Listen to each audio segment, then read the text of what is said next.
Bonjour à tous, je suis très heureux de vous retrouver pour ce nouveau numéro de School TV Le Mag. Et en cette journée spéciale, la planète célèbre les enseignantes et les enseignants. Voici sans plus tarder le sommaire de cette toute nouvelle émission. Comme tous les 5 octobre, le plus beau métier du monde à l'honneur, journée mondiale, avec pour thème cette année la transformation de l'éducation qui commence avec les enseignants. Irina Capron, ici présente, vous dit tout dans un instant. Focus dans le Mag sur la formation des enseignants, un défi multiple, comment former ceux qui sont déjà là, ceux qui vont arriver. Faut-il tout simplement repenser la formation? Est-elle encore adaptée?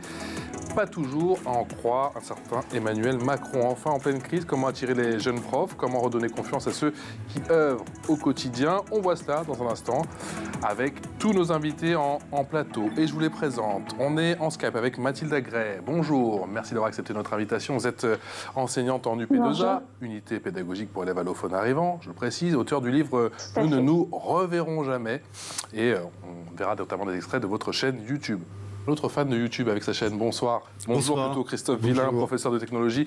Oui, j'ai l'habitude aussi de présenter le soir. Mais on est aussi diffusé le soir, donc on va dire que ça passe. Donc ça passe. Prof de techno au collège Le Grand Clos à Montargis, vacataire à l'université en histoire de l'art et journaliste bande dessinée avec justement votre chaîne YouTube. Merci encore d'être avec nous. On accueille également Camille Duprat. Bonjour, vous êtes fondatrice des Nouvelles Pédagogies, c'est quoi? Les Nouvelles Pédagogies, c'est une communauté de professeurs des écoles qui décident de se réunir et de se retrouver régulièrement afin d'échanger leurs pratiques et de se remotiver ensemble. Et on creuse tout ça dans un instant, juste après la loupe avec Irina. Irina Capron. Bonjour Patrice. Toute de rose vêtue. Oui. Pour faire honneur aux enseignantes. Exactement. Et aux enseignants, bien évidemment. Irina, d'où vient justement cette journée mondiale des enseignantes et des enseignants? Alors, c'est le 5 octobre 1994 que l'UNESCO a inauguré la première journée mondiale des enseignants, à laquelle participent aujourd'hui une centaine de pays. Elle commémore la signature de la recommandation concernant la condition du personnel enseignant, signée le 5 octobre 1966 par l'UNESCO et l'Organisation internationale du travail, ainsi que la signature de la recommandation concernant la condition du personnel enseignant supérieur adoptée en 1997. Comme d'habitude, la question à 10 000 €, pourquoi cette journée? Eh bien, enseigner, c'est souvent beaucoup plus qu'exercer un métier pour la plupart des professeurs. Ils se sentent investis d'une mission capitale, préparer l'avenir de la jeunesse. Ils jouent également un rôle civique car ils contribuent à préserver la cohésion sociale. L'UNESCO a donc créé cette journée pour attirer l'attention de certains gouvernements sur les mauvaises conditions de travail. Les enseignants à travers le monde travaillent dans des conditions très diverses. C'est donc l'occasion de célébrer la façon dont les enseignants transforment l'éducation, mais aussi de réfléchir au soutien dont ils ont besoin. Quel est le thème de cette édition 2022? Alors, le thème de la Journée mondiale 2022, c'est la transformation de l'éducation commence avec les enseignants. Un thème qui reviendra sur les engagements, mais aussi sur les appels à l'action formulés lors du dernier sommet sur la transformation de l'éducation qui a eu lieu en septembre dernier. Donc, chacun peut contribuer à cette journée en célébrant la profession. Et pour devenir enseignant, on fait comment? Alors, pour devenir enseignant, il faut tout d'abord décrocher une licence donc en lettres, en mathématiques, en langue, en histoire géo. Et ensuite, la deuxième étape, c'est le master en MEEF, donc métier de l'enseignement, de l'éducation et de la formation. Le master comporte plusieurs mentions. Premier degré pour devenir professeur des écoles, second degré pour enseignant du secondaire et encadrement éducatif pour devenir conseiller principal d'éducation. Il y a ensuite plusieurs concours à passer selon le métier que vous voulez faire, par exemple concours de recrutement de professeurs des écoles ou encore le certificat d'aptitude au professorat du second degré. Merci Irina, c'est parti pour l'expression orale. L'expression orale avec Mathilde Agray, avec Christophe Villain, avec Camille Duprat. Christophe, sans l'école, il n'y a pas de possibilité de penser. Sans professeur, il n'y a pas de société. Ça va mieux en se le disant? Il faut se le rappeler. Oui, il faut se le rappeler. Mais effectivement, l'école a un rôle tellement important dans la formation des futurs citoyens que c'est un sujet très important. Alors une journée, est-ce que ça suffit à satisfaire les difficultés qu'on rencontre quand on est enseignant? Vous allez me dire que c'est déjà ça? Ouais. Mais bon, mais c'est vrai que voilà. Quel impact pour cette journée mondiale, effectivement, Mathilde Agray? Alors, en effet, est-ce qu'il faudrait repenser la formation? C'est une grande question. Je pense que tous les gouvernements, au fur et à mesure, se sont posé la question, et légitimement. Tout d'abord, sur l'impact de cette journée mondiale sur les enseignantes et les enseignants. Juste, pour vous, c'est un véritable impact que chaque année, il y ait cette journée mondiale et qu'on qu'on célèbre, si je puis dire, effectivement, les profs? Ah oui, je pense que enseignant, c'est un métier à célébrer, oui, oui, oui. Oui, Camille? Oui, tout à fait. Les enseignants, comme disait Christophe, ont un rôle crucial dans l'éducation des citoyens de demain. Et c'est important, au-delà des cadeaux et des remerciements classiques de fin d'année, de les remercier régulièrement. Christophe, c'est-à-dire que c'est d'autant plus important, peut-être aujourd'hui, en 2022, alors qu'on sait qu'il y a peut-être un choc d'attractivité concernant le métier à impulser? Alors, on a bien vu effectivement ce qui s'est passé dans cette rentrée scolaire. Maintenant, on est enseignant tous les jours. Alors, est-ce qu'une journée, ça suffit pour vraiment célébrer le métier? On voit bien qu'il y a une crise au niveau du recrutement qui est fondamentale. On est confronté à des difficultés qui sont de plus en plus difficiles. Et puis, si on parle du recrutement, est-ce qu'on peut mettre des gens qui sont formés en 4 jours devant des élèves?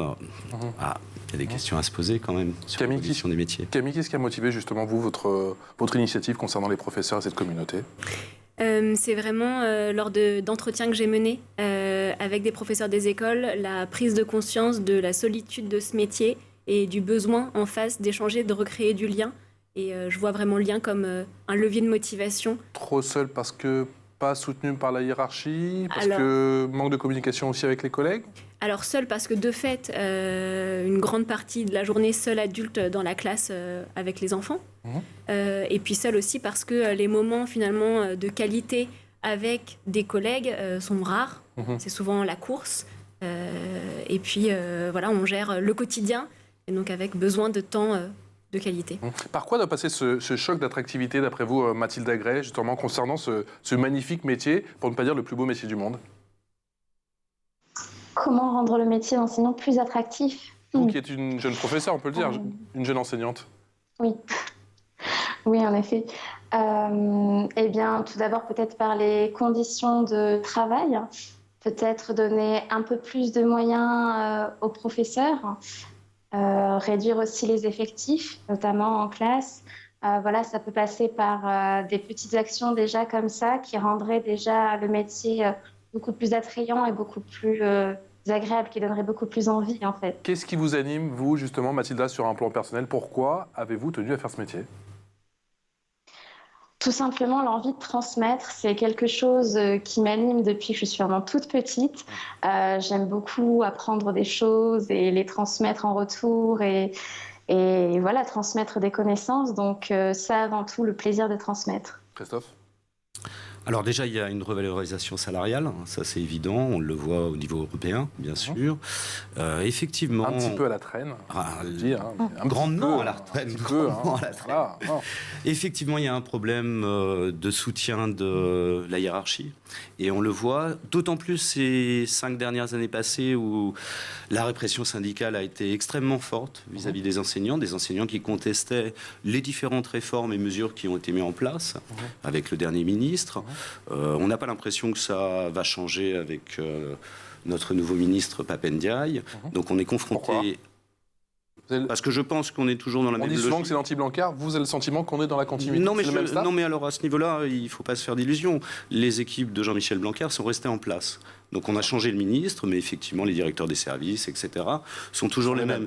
Donc on n'aura pas une modification de la politique qui a été menée pendant 5 ans, et les enseignants ont été en souffrance pendant 5 ans. Alors ça s'est aggravé en plus avec la crise de Covid. On ne va pas revenir sur tous les épisodes qu'on a vécus, c'est-à-dire les masques nocifs, les protocoles qui changeaient à la dernière minute, où on était avertis par les médias. Enfin, on a été maltraités pendant 5 ans. Donc là, il y a vraiment des choses à faire. Et d'ailleurs, il y a une revendication qui est forte des enseignants à ce niveau-là. Après, on fait ce métier parce qu'on aime transmettre. Voilà, Camille l'a bien dit. On a une volonté de vouloir former des citoyens, de développer leur esprit critique.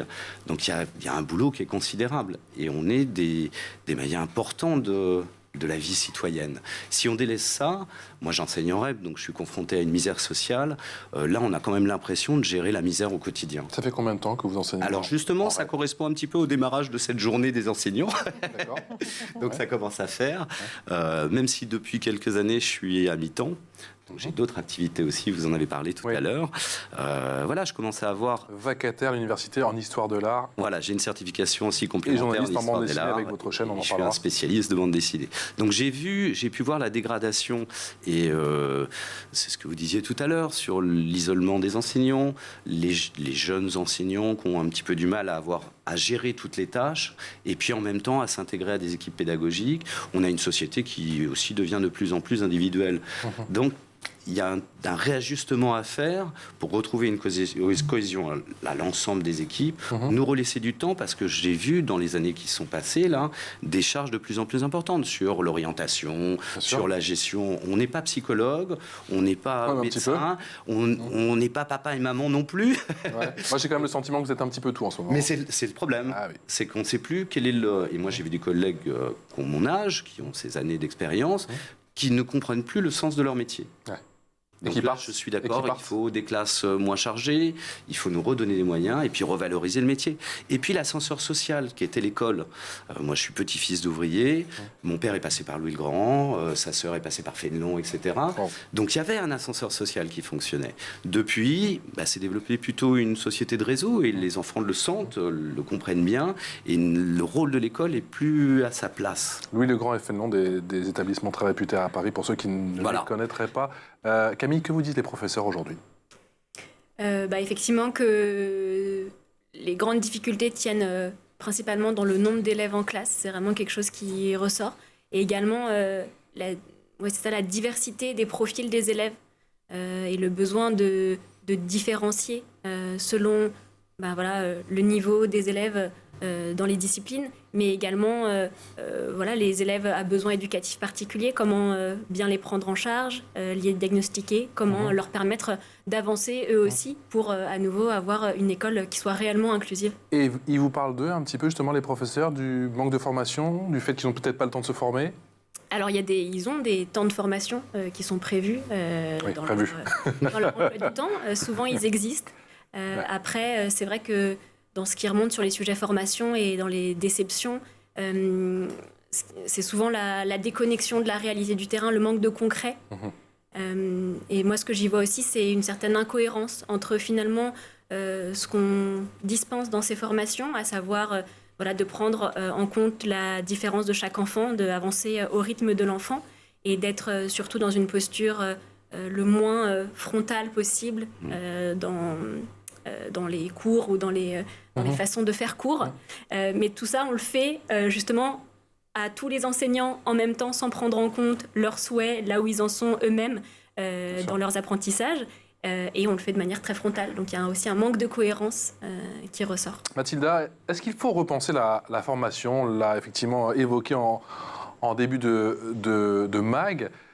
Vous qui avez été formé il y a encore très peu de temps, il y a très peu d'années, justement, est-ce que vous avez le sentiment d'avoir été assez formé et surtout bien formé ?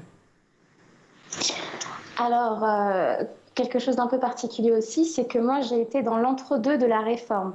C'est-à-dire que j'ai passé le concours en Master 1, donc sur l'ancienne réforme. Mais après mon Master 2, j'étais en plein dans la nouvelle maquette de cette réforme-là. Donc, j'ai vraiment eu l'entre-deux, peut-être pas très agréable, puisque finalement, un changement de maquette en plein milieu de Master, finalement, il y a des matières que je n'ai pas assez apprises en termes de didactique, par exemple, ce genre de choses, vu que voilà, il y a eu un changement de maquette qui a fait ça. Mais c'est vrai que si on devait repenser entièrement la formation, ça serait quelque chose de compliqué parce qu'il faut à la fois avoir tout ce qu'il faut en termes de bagage didactique, mais aussi en termes pédagogiques. Il y a aussi de la psychologie. Comme vous l'avez dit tout à l'heure, on est vraiment multifonction, multitâche quand on est enseignant. Donc en fait, il faut vraiment connaître beaucoup, beaucoup de choses. Et c'est vrai que si on devait repenser toute la formation, ça serait quelque chose d'assez compliqué, je pense, pour être au mieux formé, pour être face aux élèves ensuite. Christophe Villain, il faut repenser la formation ou pas ? Je pense, oui, bien sûr. Ouais. Bien sûr, parce que... Et on commence par quoi ? C'est compliqué. Laisser plus de temps, éviter... Moi, je me souviens à l'époque où je suis passé par un système de formation qui était l'IUFM.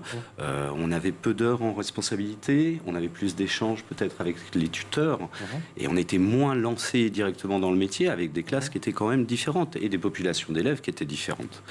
Donc là, il y a une évolution là-dessus qu'il faut prendre en compte. Avec une remise en cause de la masterisation ou pas forcément? On voit qu'il en est question.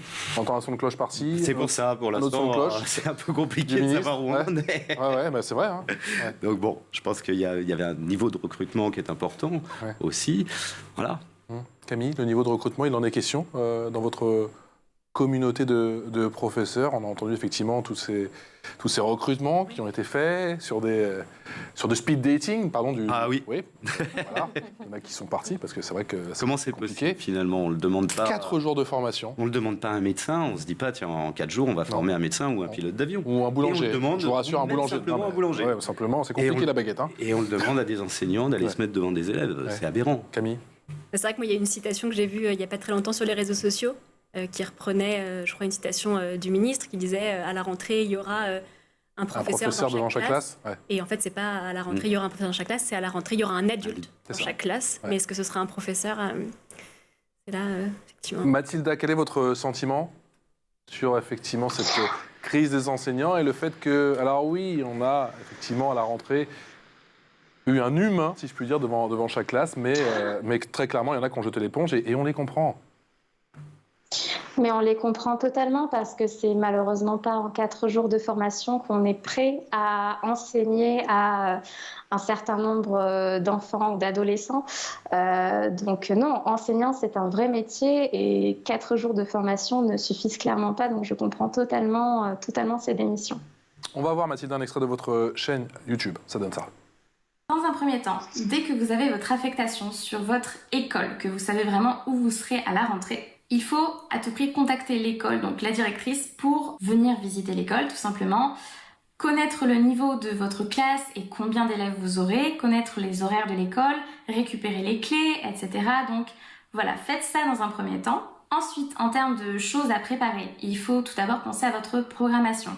Pour ça, aidez-vous notamment de manuels et de programmation que vous pourrez très bien trouver aussi sur Internet. Mais voilà, le mieux, c'est quand même de suivre les manuels que vous allez utiliser. Et oui, c'est important de préparer votre programmation sur l'année avant la rentrée, parce que ça va vous être demandé lors des visites normalement. Donc bien sûr qu'il faut garder en tête que votre progression risque de bouger au fil de l'année et que sûrement vous n'aurez pas le temps de faire tout ce que vous avez prévu et que voilà, il y a plein de choses qui vont sûrement bouger, mais ça c'est pas grave à la rigueur. Le truc c'est que vous ayez vraiment quelque chose à présenter lors de vos visites et que vous sachiez globalement où est-ce que vous allez aller au fur et à mesure. Mathilda, votre chaîne c'est en partie SOS enseignant. Un peu, oui. Depuis que, en fait, cette chaîne, elle suit totalement mes études. Et donc, en effet, depuis que je suis enseignante, je donne des conseils aux enseignants et aux étudiants qui souhaitent devenir enseignants. 7000 abonnés, plus de 7000 abonnés sur YouTube. L'aventure a commencé comment? Et quels sont les retours d'expérience? Alors, l'aventure a commencé au lycée, tout bêtement, en donnant des conseils pour réviser. Ça a démarré comme ça. Et l'aventure se poursuit, et elle se passe très bien, et ça continue. Et je suis de plus en plus contente de voir ce nombre grimper au fil des années. J'ai l'impression que vous êtes quand même très focalisé. Hein. J'ai regardé 2-3 vidéos. Ça me parle forcément sur l'organisation. Sinon, on est mort. Oui, exactement. Je suis quelqu'un de très organisé. J'ai l'impression. Depuis des années, et en effet, oui. Ça se ressent sur ma chaîne, oui. Parce que vous avez il y a certains retours de profs qui, donc c'est pas forcément l'ADN, l'organisation. J'imagine que sans organisation, pour transmettre son savoir et au vu des emplois du temps et en vue de tout ce que l'on vous demande, Camille et Christophe en ont parlé en plateau, c'est très compliqué. Alors oui, en effet, être enseignant sans être un minimum organisé, c'est plus compliqué, on va dire. Je ne sais pas si c'est impossible, mais en tout cas, c'est plus compliqué. Donc oui, forcément, je partage beaucoup de conseils qui tournent autour de ça. Quelles sont les questions qui reviennent le plus souvent au sein de votre communauté? L'organisation, j'ai compris, mais... Le plus souvent, elles concernent les stages, notamment comment se passent les stages, comment se passent les visites. les visites sont très stressantes pour les étudiants et les nouveaux enseignants, les PES. Voilà, autour de ça et comment justement s'organiser, comment préparer ces cours. Est-ce qu'il y a l'aspect aussi un peu coulisses et puis vous êtes franche, vous êtes nature, vous dites tout. J'ai l'impression qu'on a droit à vos joies, mais également aussi à vos angoisses dans cette chaîne. Oui, je suis totalement transparente parce que c'est ce que je recherche moi aussi quand je regarde les vidéos YouTube. Je veux que les personnes en face de moi soient totalement franches, et notamment concernant les études ou le travail. Et donc oui, je n'ai pas de tabou et je dis vraiment ce que je pense. Voilà, je suis totalement sincère. Christophe Villain, qui c'est magnifique, est prof, mais également journaliste. Voilà, tout à fait. Journaliste bande dessinée, chaîne YouTube, ça donne ça. Trait pour trait, c'est la chaîne BD pour les amoureux du 9e art. Le jeudi à 18h30, retrouvez-moi dans les librairies de France pour des conseils de lecture des libraires. Salut Christophe, ça va? Bonjour Christophe. Et bonjour Christophe. Régulièrement, suivez-moi dans les librairies anciennes à la découverte des trésors de la BD. La star de toutes les boutiques de bande dessinée anciennes, c'est Tintin. Et rejoignez-moi pour des rendez-vous avec des autrices et des auteurs. Parce que je me suis construite contre le modèle. C'est amusant ça comme question, on ne l'a pas posé celle-là. En 2022, Christophe Villain, si on n'a pas sa chaîne YouTube, on est ringard quand on est prof? Non, je pense que c'est pas obligé. Il est taquin, le Patrice, aujourd'hui. Non, c'est pas obligé, mais c'est vrai que en ce qui concerne la bande dessinée, ça n'intéresse pas la télévision traditionnelle. Oh! Ah, si, il y a eu une chaîne. Oh, vous avez raison, Christophe. Il y a eu Public Sénat, voilà, il y a quelques années, qui avait une émission. Moi, j'avais une émission sur une autre petite chaîne. Et pourtant, les Français sont fous de BD. C'est un secteur, c'est fou de le meilleur BD, secteur fou de manga, télévision. bien sûr. Ouais. Mais effectivement, et pourtant, c'est très visuel, donc ça pourrait fonctionner à la télévision. Ouais. Mais bon, difficile. Ouais, donc il faut bien trouver d'autres moyens, et heureusement, il y a les réseaux qui permettent de présenter au public différents types de bandes dessinées, des auteurs et des auteurs. C'est chronophage, j'imagine, quand on le fait bien, ouais. Ah bah oui, c'est beaucoup de temps, oui, effectivement. Mais ça permet aussi de nourrir mon enseignement, et celle-là, ça fait 25 ans. De quelle manière? Avec, alors il y a eu des classes qui ont monté des expositions, qui ont monté des conférences, ça peut être aussi des visites d'exposition, et puis des rencontres avec des auteurs ou autrices qui viennent en classe et qui viennent échanger sur leur pratique du métier. Parce que l'avantage de la bande dessinée, c'est qu'on a tous dessiné à un moment de notre vie. Et puis après, il y en a qui oublient un peu le crayon. Oui, on a tous dessiné, que ce soit sur les murs, sur... Non. Oui. Alors, je vous dis la vérité, je crois que j'étais pas mauvais petit, plus jeune. Et là, avec des enfants en bas âge, quand ils te demandent « Dessine-moi un avion, dessine-moi... » Je dis « Non, pas un avion. Plus simple. Je te fais, si tu veux, la voiture, ça passe, mais l'avion, c'est pas possible. » Je crois que vous avez m'en donné 2-3 infos, 2-3 petits conseils pour retrouver le petit coup de crayon magique que j'avais avec le crayon à papier à l'époque. Mathilda, avoir une chaîne YouTube en 2022, c'est pas un passage obligé, mais c'est fortement conseillé quand on est professeur aujourd'hui, quand on est enseignant. Non, pas forcément. Non. L'essentiel, c'est d'en faire une si on en a envie, mais non, c'est pas du tout.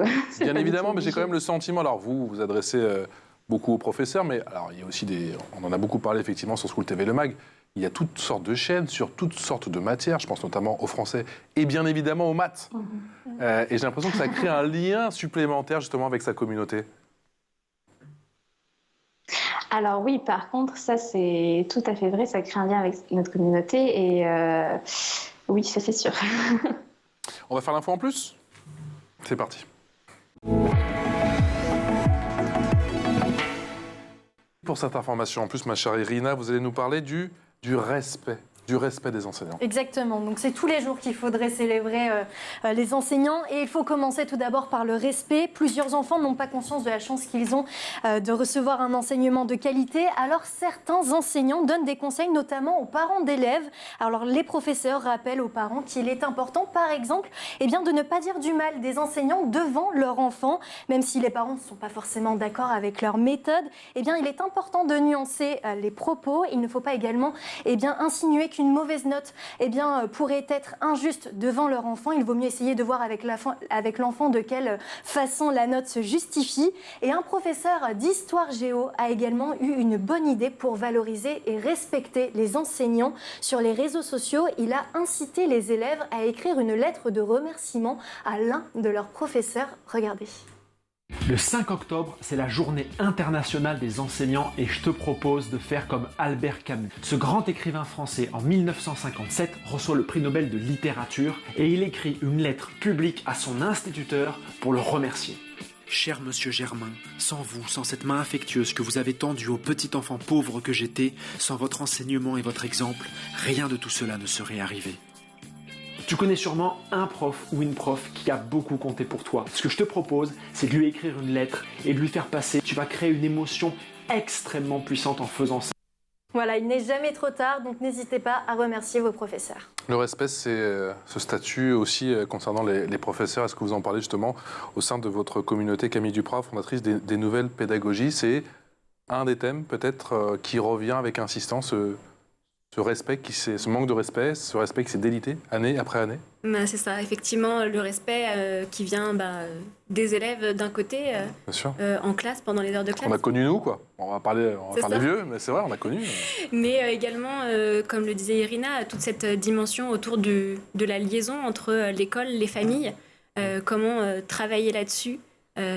Plus de communication, oui, mais comment aussi, par quels canaux coéduquer réellement les enfants. C'est un travail d'équipe, mais à date, c'est compliqué de s'aligner. Cette quête du respect, Christophe Villain, elle est délicate aujourd'hui, elle est compliquée? Oui, elle est compliquée. Effectivement, il faut le soutien des familles. Alors, c'est vrai que depuis plusieurs années, la société a quand même un peu dévalorisé les enseignants. On était tout le temps en grève, on a des vacances, on a machin.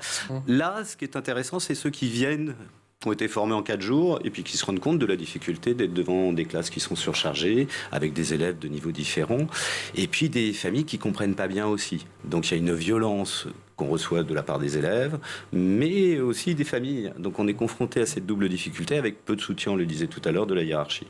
Alors le seul retour qu'on peut avoir, et moi c'est vraiment des choses qui sont importantes, c'est quand on croise les anciens élèves qui sont rentrés dans l'entreprise, qui travaillent, qui n'ont pas forcément des boulots très importants parce qu'ils n'ont pas poursuivi leurs études, mais ils traversent pour venir nous dire bonjour, pour venir nous donner des nouvelles, et voilà le retour qu'on a. C'est un peu faible quand même, mais c'est important. La question du respect, Mathilda, elle est sur la table quand on enseigne en UP2A? Alors honnêtement, en termes de respect en UP2A, il n'y a absolument aucun problème. Au contraire, moi j'ai face à moi des élèves absolument reconnaissants d'être là et qui même me disent merci à chaque cours, etc., qui sont vraiment heureux de venir apprendre le français. Donc en termes de respect, vraiment, j'ai aucun problème là-dessus. Vous n'êtes pas prête à faire des vidéos sur cette question, en tout cas? Ah oui, je vais faire des vidéos là-dessus. Ah, vous allez faire des vidéos là-dessus? Sur l'UP2A. Bon. Ah oui, sur l'UP2A. Bien évidemment. Je parlais sur le, le respect. Pardon. Bon, en tout cas, merci. Merci à. Oui, non, je pense que l'organisation, j'ai compris, mais le respect, c'est pas trop à l'ordre du jour. En tout cas, pas tout de suite. Pour l'instant, non. En tout cas, merci à tous les trois. Mathilda Agré, vous êtes enseignante en UP2A. Je rappelle votre ouvrage, Nous ne nous reverrons jamais. Et encore une fois, votre chaîne YouTube qui cartonne avec plus de 7 000 abonnés. Et c'est déjà beaucoup. Christophe Villain, professeur de technologie au collège Le Grand Clos. Ça se trouve à Montargis, vacataire à l'université en histoire de l'art. Et journaliste bande dessinée avec votre chaîne YouTube qui s'appelle Trait pour Trait BD. Si je me souviens bien. Trait pour Trait BD. Et Camille Duprat, un grand merci à vous. Fondatrice des Nouvelles Pédagogies. On vous retrouve sur Instagram. Et c'est nouvellespédagogies.fr? Les Nouvelles Pédagogies sur Instagram, oui. Les Nouvelles Pédagogies sur Instagram. J'ai fait avoir bon, mais je ne suis pas passé loin, mais je n'ai pas été bon à la fin. Merci beaucoup, merci à tous. On se retrouve très vite. Un grand merci à vous, ma chère Irina Capron. Et on se retrouve dès demain pour un nouveau numéro de School TV Le Mag. Ciao.